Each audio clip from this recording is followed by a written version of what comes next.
a part of this place of birth.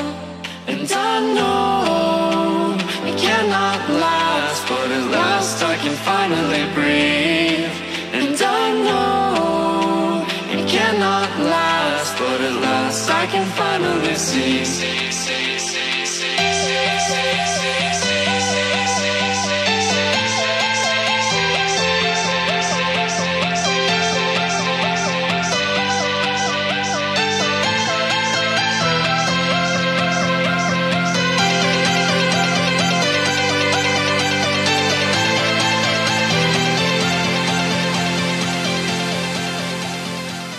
Hey guys, Automatic Fanatic here. This cannon actually took, I'd say roughly 2 days to make.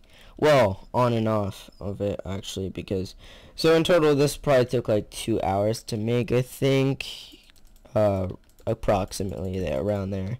But as you can see, it can one-shot Regen bust and break the sand in one shot, and then can auto. So watch your walls, man. I could make this into a floating barrel. It wouldn't be too hard because, as you can see here, I've got this in pretty much of a setup of a floating barrel, so I could just move this over. But if I did that, it would just not have the slot bust. That's the only difference. Unless I wanted to make TNT go back here and push it. But, yeah. And, have a great day, guys.